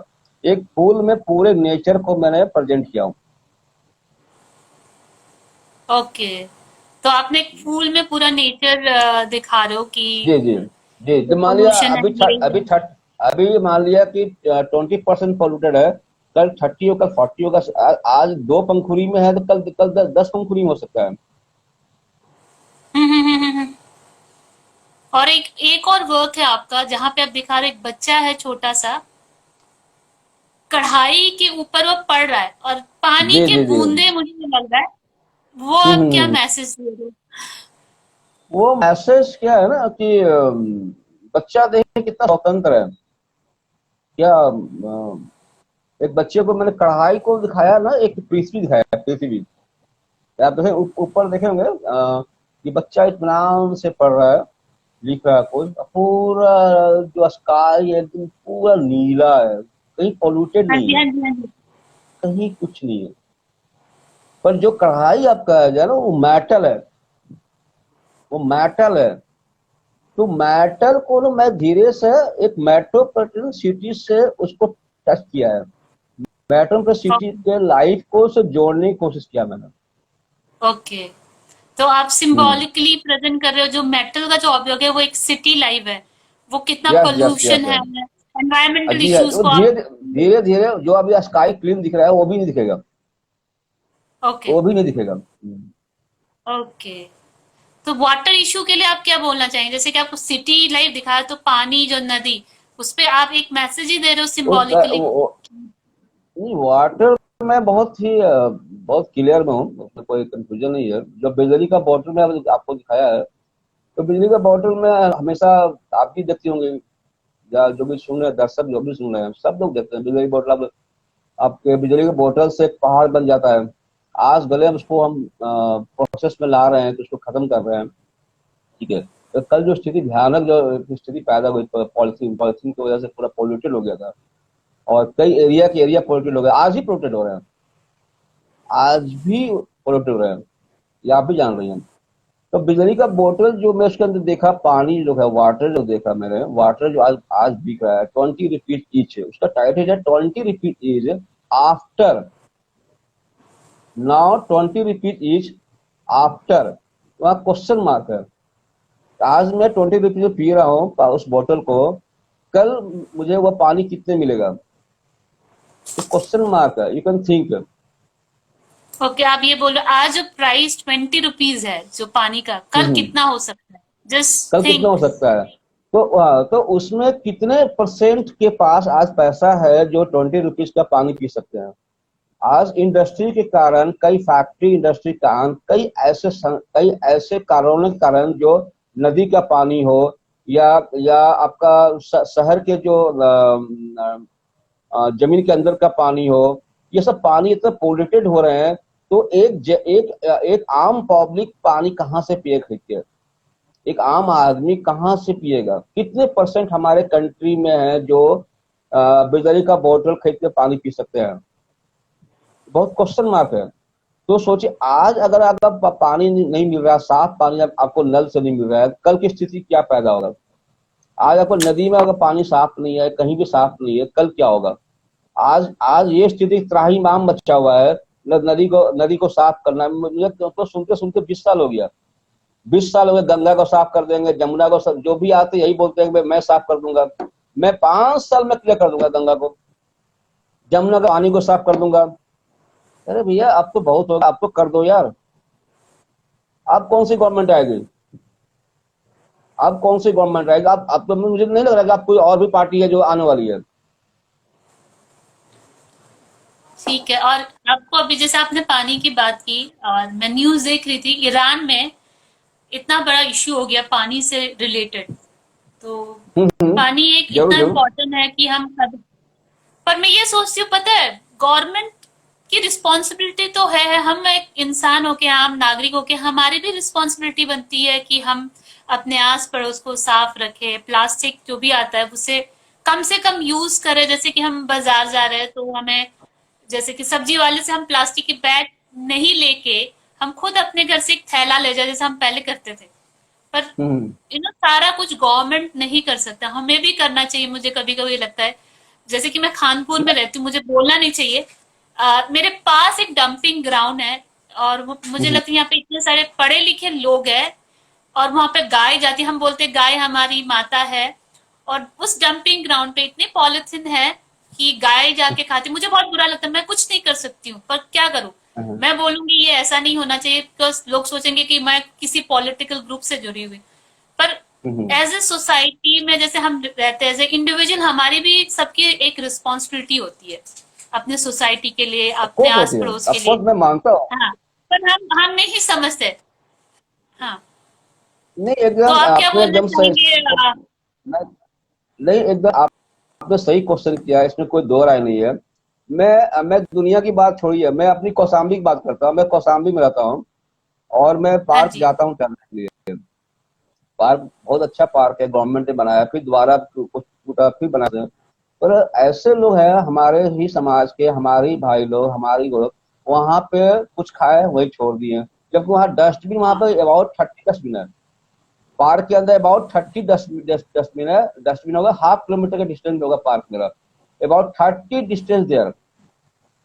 पर वहां पे कोई भी, उसमें से मुश्किल 10% लोग जो वहां पे चिनिया बादाम या प्लास्टिक का जो कोका कोला होता है, या आपने जो आप बर्गर खाया, या और भी एक्स्ट्रा एक्स्ट्रा जो कुछ खाया, वहीं छोड़ दिए। ये नहीं उसको उठाकर या पॉलिथीन उठाकर आप डस्टबिन डाल दें। तो हर जगह गवर्नमेंट गवर्नमेंट गलत नहीं है। गवर्नमेंट आपको सड़क बनाती है, आप शादी के लिए वहां पर तंबू ठोक दो, शादी के लिए गॉड। आप वहां तंबू ठोक देते हो, शादी के लिए आप तंबू वहां पर तंबू लगाते हो। अब क्या हुआ, वो रोड तो टूटा, पक्का टूटा, उसको ज्वाइन कौन करेगा। तो ऐसा नहीं, गवर्नमेंट ही सब सब यहाँ पे गलत है। और ये तो उम्मीद भी मैं कभी बोलूंगी, गवर्नमेंट को लाने वाले लोग हम हैं। हम हम्म, हम जब वोट देते तभी वो आएंगे, पता है। 100%। और हम सही लोगों को चुनेंगे तो आएंगे, पर हमारा भी नहीं रिस्पॉन्सिबिलिटी होते है। नहीं नहीं, आपका एकदम कहना एकदम सही है। मैं एक बात बता रहा हूँ। मैं पहले क्या था, बाथरूम कहीं भी लोग कर देते हैं, एक चीज नोटिस किया कुछ सालों से, बाथरूम कहीं भी खास मेल कहीं भी हुआ, कहीं कॉर्नर मिला वहीं बाथरूम कर दिया। पर आज वह स्थिति चेंज हुआ थोड़ा, आज थोड़ा स्थिति चेंज हुआ है। गवर्नमेंट ही किया है। अब वहां पर अब मैं क्या देखता हूँ, बाथरूम को आज जो वहां पे पॉट लगे, वो पॉट टूटा हुआ है, किसने तोड़ दिया? गवर्नमेंट ने आकर तोड़ दिया वहां पे, या वहां का एमएलए ने आकर तोड़ दिया? तो कहीं मैं ठीक नहीं हूँ, मैं मतलब मैं ही ठीक नहीं हूँ। पहले अपने आप को देखो, फिर गवर्नमेंट गाली बको। गवर्नमेंट जो कर रही है सो कर ही रही है। गवर्नमेंट भी इंसान है, अगर आप सही हो ना तो गवर्नमेंट कभी गलत कर नहीं सकता, इम्पॉसिबल है। पर हमारे समाज का ऐसा ऐसा एक स्ट्रक्चर बन चुका है कि कोई कहने को तैयार नहीं, कोई संभलने को तैयार नहीं, कोई संभलने को तैयार नहीं। आप यहाँ पे कोई अभी आप हरि कीर्तन करवा दो, कोई रोकने को तैयार नहीं है। पूरे पूरे के पूरे भीड़ लग जाएगी। आप सही। अभी आप साउथ में देख लो, साउथ में देख लो, कोई वहां पे फेस्टिवल होता है। अब फेस्टिवल पे वहां पे कोई, वहां का जो पुलिस है, जो वहां गवर्नमेंट है, उसको रोक नहीं पाई, वहां पे खड़ी रह गई। कितनों करेगा आप कितनों करेगा अरेस्ट? तो कहीं कहीं ऐसे जो हमारा जो कल्चर है ना, थोड़ा सा वो भी बाधित तो करता ही करता है आपके डिसिप्लिन को, आपके कानून एंड लॉ को। तो इसमें कोई शक सो नहीं है। आपने इतनी अच्छी बात कही चाय ब्रेक पे, आर्ट राघव पे, उसके लिए थैंक यू। पर हमें जैसे कि कोई स्टूडेंट है, आसाम से हो गया या हम्म। कोई छोटे स्टेट से, वो आर्ट एज ए प्रोफेशनल लेने चाहेंगे, उनके लिए क्या क्या चैलेंजेस है? अ, देखिए, चैलेंज तो आज के टाइम में हर क्षेत्र में है। ऐसा कोई क्षेत्र नहीं है जहाँ पर चैलेंज नहीं है। आप जो भी तो आपके वो आपके अंदर जो है ना, हाँ, जो भी आपके अंदर टैलेंट है ना, उसको पहले समझें कि मेरे अंदर क्या टैलेंट है, मैं क्या कर सकता हूँ, क्या कर सकती हूँ। पहले तो वो समझने की हम्म। कोशिश करें। मैं कोई नेता नहीं हूँ कि मैं ऐसा कुछ बोल के चल जाऊँ सब कुछ हो जाए। तो पहले तो वो नहीं, नेता मत समझने की बनो। जरूरत है। तो वो जैसे कि समझने की हमारे जरूरत जो है भी कि मैं। बच्चे हैं, हम्म। उनके फैमिली बैकग्राउंड इतना स्ट्रांग नहीं होता, पेरेंट्स सपोर्ट नहीं कर सकते, इसलिए कि उनके फाइनेंशियली स्ट्रांग नहीं होते। और एक ही फैमिली जी में जी। जैसे चार पांच बच्चे हैं, तो उनकी भी हम्म रिस्पॉन्सिबिलिटी होती है कि वो अपने मम्मी पापा को भी देखे एक टाइम के बाद। सो आर्ट एक हम्म। ऐसा फील है कि आप जी जी। मतलब आपने ज्वाइन किया, पैसे कमाने लगा, वैसा नहीं होता। जैसे कि आप एमबीए कर ले तो आप थोड़ा स्ट्रगल करके आपका एक आप स्टेबिलिटी लाते, पर आर्टिस्ट की फील्ड में ऐसा स्टेबिलिटी आने में काफी टाइम भी कभी कभी आ भी नहीं पाता है, to be very hmm honest, है ना? हम्म। तो मैंने मैंने स्टूडेंट्स को क्या करना चाहिए? मैं साफ शब्दों में कहूंगा मैं कि आप हम्म। आर्टिस्ट ना, व्यवसाय, अगर आप आर्ट कॉलेज में आते हो ना, या आर्टिस्ट बनने के लिए आप आते हो, तो आप व्यवसाय के रूप में मत आओ। इससे मैं हाँ। पैसा कमाऊंगा या इससे मैं अर्न कर लूंगा, ये क्योंकि बहुत प्रोफेशनल फील्ड हो, पूरे आपको जीवन लग जाएगा। और हो सकता है कि आप ना अच्छे जीवन जी भी नहीं पाओ, आपके आप बच्चे को भी अच्छी लाइफ तो दे पाओ। और मैं सच बोल रहा हूँ, मैं कोई ऐसा नहीं है कि मैं कॉर्पोरेट को मैं खुश कर रहा हूँ या किसी और को खुश कर रहा हूँ, ऐसा कुछ नहीं है। आप बहुत सोच समझ का हो। हर फील्ड की स्थिति है। आप ना थिएटर में देखो ना, कितने लोग देते हैं एनर्जी में, कितने लोग देते हैं एडमिशन। पर मतलब कितने लोग एनर्जी में थिएटर में जिंदगी भर काम कराते हैं? कितने लोग हैं? नहीं कर पाते हैं। या फिल्म हो या म्यूजिक हो, म्यूजिक में आपको, या आप म्यूजिक में देख लो ना, म्यूजिक में कितने लोग म्यूजिक म्यूजिक सीख कर निकलते हैं, पर कितने लोग म्यूजिशियन बन जाते हैं? हाँ क्योंकि जी। प्रोफेशनल, हाँ ठीक, आप जॉब ज्वाइन कर लीजिए। अगर अगर आपको जॉब मिलता है, जॉब ज्वाइन करके फिर आप प्रोफेशनली कुछ कीजिए। पर आप सोचिए, मैं पास करने वाले मैं टोटली प्रोफेशनल हो जाऊं या प्रोफेशनली मैं ज्वाइन करूं, ये आपको खुद डिसीजन होगा।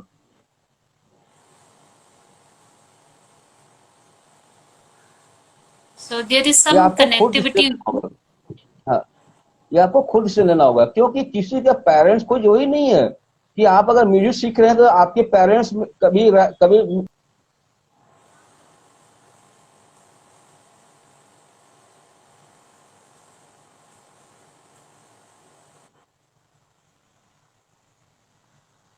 आपको उनसे सपोर्ट मिल जाए, तो शायद नहीं नहीं मालूम है। आप अपनी इच्छा से जा रहे हैं तो अपनी इच्छा से आप सोचिए। आपको खुद उसको उसके विषय में डिसीजन लेना होगा कि मुझे क्या करना है। क्योंकि बहुत प्रोफेशनल ओके। फील्ड है या साहित्य हो या थिएटर हो या म्यूजिक हो या फिल्म हो, ये सब बहुत प्रोफेशनल फील्ड है। इसमें अगर 10% जो आपको लक होता है ना, अगर सच आप बहुत अच्छे आर्टिस्ट हो, मान लिया बहुत अच्छे आर्टिस्ट हो, बहुत अच्छे आप मेहनत कर रहे हो, बहुत अच्छे आप पेंटर, बहुत स्किल्ड आप में, पर आपके पास 10% नहीं है ना वो लक, तो बहुत मुश्किल हो जाएगा, बहुत मुश्किल हो जाएगा। ये मेरा एक सही बोल पर्सनल रहे है, हो इसको आप अपने लिए इस बात को ना ले, ये मेरा पर्सनल ये मेरा नहीं नहीं, आपने आपने जो तजुर्बा। बोला भी एकदम सही बोला। जैसे कि आप इंडिया में टैलेंट की तो कमी नहीं है। सो आपके पास हम्म 90% 99% भी टैलेंट हो, पर 1% आपको लक तो चाहिए। मेहनत करने के बाद आपको 1% क्योंकि लक बोलिए। ये प्रोफेशनल फील्ड है कि आपके गाना को, जो आप गाना बहुत अच्छा गा रहे हैं, सपोज आप पेंटिंग बहुत अच्छा कर रहे हैं, पर आप जो पेंटिंग अच्छा कर रहे हैं, आपका जो पेंटिंग अच्छा है, तो कोई जो नहीं वो पेंटिंग सबको अच्छा लगे।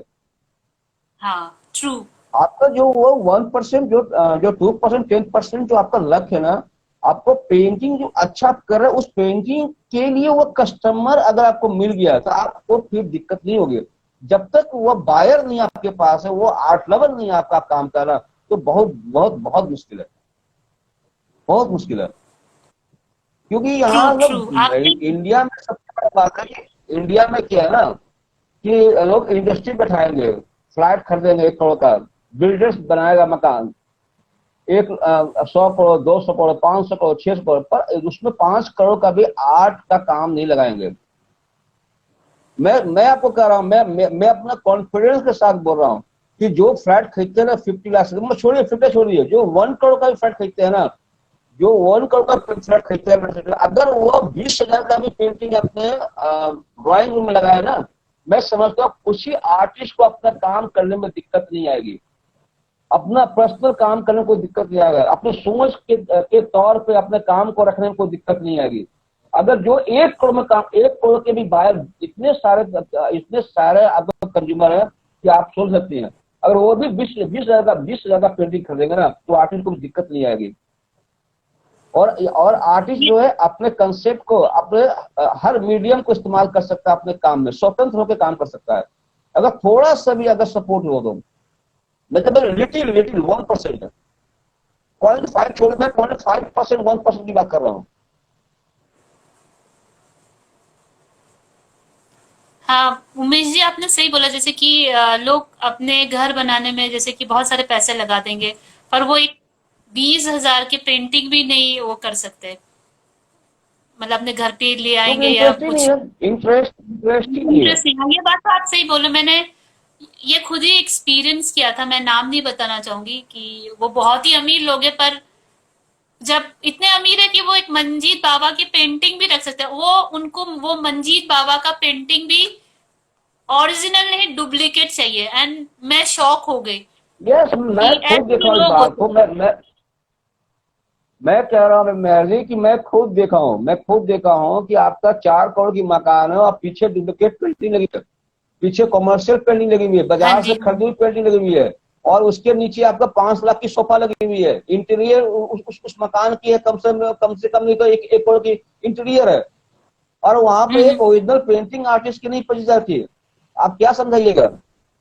इसलिए यहाँ पे ये आप सही बोल रहे जो कल्चर पहले डेवलप था ना, साहित्य कल्चर आज उस स्तर पे नहीं है। आप लाख बोले कि मैं बहुत आगे बढ़ गया हूँ कल्चर में, ये मैं नहीं मानता कि बहुत आगे बढ़ गया। हो। हाँ यहाँ जी, का हाँ जो जी। कंटेम्प्रेरी आर्ट है वो यहाँ का नहीं है, लोग हाँ बोलने जी, में डरते हैं। हाँ जी। मेरा क्या है, मेरा अपना क्या है, मेरा कथक है, भरतनाट्यम है, कुचिपुड़ी है, ये मेरा अपना है, और ये पूरा इंटरनेशनल में हर जगह वर्ल्ड में जाना जाता है। तो कंटेम्प्रेरी आर्ट की बात तो बहुत, अभी तो बात होगी, बहुत होगी, बहुत बड़ा सब्जेक्ट है, कोई छोटा छोटा सब्जेक्ट नहीं है। मधुबनी पेंटिंग आपका जो बिहार का है, मधुबनी पेंटिंग आपका फ्रांस, जापान, इंग्लैंड, कई कंट्री में बहुत अच्छा शो होता है, और कई ऐसे आर्टिस्ट है, इतना इंटरनेशनल आर्टिस्ट हैं, इतनी फेमस आर्टिस्ट है कि आपको मैं क्या बताऊं मैं। मैं तो हाँ उनका वो तो काम है, देखता आपने हूँ तो मुझे लगता है कि, और मैं उनका काम देखता हूँ वो उनका वो ओरिजिनल वर्क है, वो ओरिजिनल वर्क कहीं से इंस्पायर नहीं है, कहीं से इंस्पायर नहीं है। और वहां ट्रू। पे म्यूजियम खुल चुका है, मधुबनी आर्टिस्ट का म्यूजियम भी है बाहर में। हाँ आप जी। कंटेम्प्रेरी आर्टिस्ट का बता रहे कि कहीं पर कोई बुक, एक बुक भी छपाओ, किसी कंट्री बुक भी छपाओ, मधुबनी आर्टिस्ट का वहां म्यूजियम भी है, कई बायर्स हैं, कई शो होते हैं। इवन हमारे यहाँ आर्ट फेयर होता है तो स्पेशली फ्रांस के गैलरी ने मिथिले मधुबनी आर्टिस्ट का शो की क्रिएटिविटी वन में होता हुआ। हम्म। तो मधुबनी जो हमारा जो अपना जो है ना, जो मेरा अपना है, जो सच में भारतीयता है, वो मधुबनी में झलकता है मुझे। दैट्स गुड, आप और गजब का मधुबनी काम आर्ट को है, सपोर्ट गजब का करते काम हैं। है। हाँ जी, वो मैं बता, डिटेलिंग गजब का वगैरह तो काम बहुत है। अच्छा है। अगर आपको देखना है आप जाइए, मधुबनी जाइए, वहां काम देखिए, आपको लगेगा कि रियल में काम है। ये मार्केट में जाके काम मत देखिए, मार्केट की बात मैं नहीं कर रहा हूँ, मैं दिल्ली हाट की बात नहीं कर रहा हूँ, मैं ओरिजिनल मधुबनी पेंटिंग की बात। मुझे उतना नॉलेज नहीं है, इसलिए मैं सॉरी बोल रहा हूँ, पर जितना मैं सुना हूँ, देखा हूँ, उस हिसाब से मैं उतना तक नहीं बात कर रहा हूँ। ओके, तो आप मधुबनी गए हो जहाँ पे मधुबनी आर्ट करते हैं? मैं गया नहीं हूँ, मैं किसी किसी प्रोग्राम में आर्टिस्ट को मैं देखा हूँ, पढ़ा हूँ, सुना हूँ, मैं उस हिसाब के तहत मैं बात कर रहा हूँ। ओके। क्योंकि कई कई थैंक कलाकार वहां के भी हैं जो कंटेम्प्रेरी आर्ट करते हैं, जो आर्ट कलर से पास, तो उनसे ही बातचीत मेरी होती रहती है, उनसे बातचीत होती है, मेरी क्यूरियोसिटी होती है। मेरे पास कई कलेक्शन है कंप्यूटर में, तो मैं देखता रहता हूँ, सुनता रहता हूँ। कई हमारे ऐसे में सीनियर है जो मधुबनी पर लिखते हैं, रिसर्च कर रहे हैं, उनका भी आर्टिकल मैं देखता हूँ, पढ़ता हूँ। और कई नेशनल अवार्ड मिले हुए हैं, वहाँ की जो फीमेल आर्टिस्ट, उनका पद्मश्री मिला हुआ, पद्म भूषण मिला हुआ है। तो नाम तो सबका मुझे हम लोग है, हाँ जी। के विषय में जानता हूँ। तो बहुत ही अपने आप को बहुत एक ऊर्जा महसूस करता हूँ कि क्या क्या बात है। उमेश जी, थोड़ी सी ना कनेक्टिविटी की प्रॉब्लम है, आपके वहां से नेटवर्क की इशू हो रही है, मैं आपको नहीं सुन यार, नहीं पा रही हूँ। नहीं यार, तो ठीक है। ओके, नहीं मुझे ऐसा दिखा रहा है। तो उमेश जी, आज 8 रागा चाय ब्रेक के साथ जुड़ने के लिए थैंक यू सो मच। और हमने बहुत एंजॉय किया, सारे लोगों ने, दर्शकों ने एंजॉय किया। तो आप सबको बाय बोल दीजिए। हेलो। आपका भी बहुत बहुत धन्यवाद, बहुत बहुत धन्यवाद महर जी। और सभी दर्शकों का बहुत बहुत धन्यवाद, आप जुड़े रहे, और हम दोनों की वार्ता सुने आर्ट के विषय में। और मुझे बहुत खुशी है आप लोग जुड़े रहे हम इस कार्यक्रम में, इसलिए बहुत बहुत धन्यवाद तहे दिल से। और उमेश जी, एक बार बोल दीजिए, फॉलो 8 रागा। जी, फॉलो आर्ट लवन, मैंने बोल दिया। रागा। ओके, सो मैं यस, सबको बोलना चाहूँ, please follow Umesh Kumar ji on Instagram, in his Instagram handle, and please do follow Art Raga also. So we are winding up our show for today, Chai Break, Instagram Live Gupshup, and we really had a very nice evening with Umesh ji. And Umesh ji, we had a lovely evening, या and what we have discussed today, it was like बहुत it बहुत was a है, great बहुत learning one about you, about your art. One I'm very happy. I'm very happy now. About 1 hour तो कैसे निकल गया मुझे खुद भी पता चला। और बहुत हाँ अच्छा जी। आपने सवाल किया, और जो भी मुझे मेरे पास जो भी शब्द थे, और मैं आपके साथ शेयर किया। आपको उमेश जी का काम देखना है तो इंस्टाग्राम में है, प्लीज आप देख सकते हो, उनकी सीरीज मैंने लगाई हुई है, एंड उनको फॉलो कीजिए। एंड मैं ये चाहूंगी कि लोगों को बोलने के लिए कि आप आर्टिस्ट को सपोर्ट कीजिए, और जो भी है आप आप लोग इन्वेस्टमेंट की करना सपोर्ट चाहेंगे की तो बहुत जरूरत आर्ट को है इन्वेस्ट, आर्ट में दोस्तों, आप इन्वेस्ट मुझे कीजिए। बहुत मेहर जी का भी सपोर्ट कीजिए, आर्टिस्ट को जोड़े, और अपने रंगमंच पे लेकर आए, अपने प्लेटफॉर्म पर लेकर आए, और आर्टिस्टों से बात करें, और हम लोग सब Thank you सभी so much. इनके और साथ। उमेश जी, कोई आर्टिस्ट मेरे टॉक शो में ज्वाइन करना चाहेंगे चाय ब्रेक पे, वो मोस्ट वेलकम है।